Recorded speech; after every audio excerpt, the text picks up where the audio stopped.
গোটা দেশে 5টি বাম দল কেন্দ্রীয় স্বরাষ্ট্রমন্ত্রী অমিত শাহের পদত্যাগ দাবি করে আজ প্রতিবাদ দিবস কর্মসূচি পালন করছে।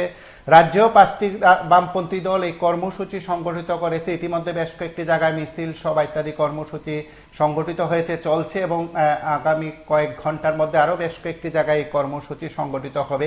যে প্রেক্ষাপটে কর্মসূচি, এ নিয়ে আমরা প্রতিক্রিয়া শুনবো। আমাদের সঙ্গে রয়েছেন সিপিআইএম পশ্চিম ত্রিপুরা জেলা সম্পাদক রতন দাস। রতন বাবু, টিভি24 আপনাকে স্বাগত। যে প্রেক্ষাপটে আজকের কর্মসূচি আপনারা নিয়েছেন, যে কর্মসূচির কথা আপনারা বলছেন, সেই কর্মসূচির প্রেক্ষিতে যদি আপনারা আপনাদের বক্তব্য আরো একবার দর্শকদের কাছে তুলে ধরেন।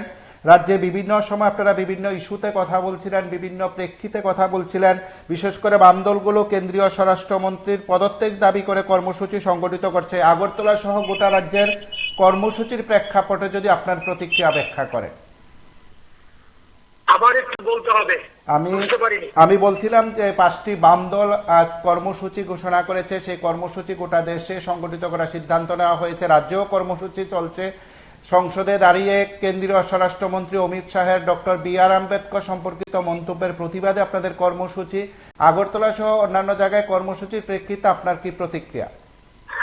এই কর্মসূচি সর্বভারতীয় কর্মসূচি। আমরা CPIM, CPI, forward block, RSP এবং সিপিআইএমএল লিবারেশন বাম দলগুলি যুক্তভাবে এই কর্মসূচি আমরা ডাক দিয়েছি প্রতিবাদ কর্মসূচি। কেন্দ্রীয় স্বরাষ্ট্রমন্ত্রী তিনি মতাদর্শগতভাবে আরএসএস এবং বিজেপি, তাদের যে মতাদর্শ সেই মতাদর্শই তিনি রিপ্রেজেন্ট করেন এবং তারা মনুবাদী দৃষ্টিভঙ্গিতে তারা ডক্টর বি.আর. আম্বেদকরকে কোনোদিনই তারা গ্রহণ করতে পারেননি। Doctor B.R.. আম্বেদকর সংবিধান প্রণেতা, ধর্মনিরপেক্ষ গণতান্ত্রিক সংবিধান আমাদের দেশের। এই সংবিধানকেও আরএসএস কোনোদিনই মানতে পারেনি, ইতিহাস ঘাটলেই এটা পরিষ্কার। তো রাজ্যসভাতে দাঁড়িয়ে কেন্দ্রীয় স্বরাষ্ট্রমন্ত্রী অমিত শাহ যে মন্তব্য করেছেন ডক্টর বি.আর. আম্বেদকরকে টেনে এনে, এটা তার প্রতি অসম্মান সূচক, অমর্যাদাপূর্ণ, কুরুচিপূর্ণ।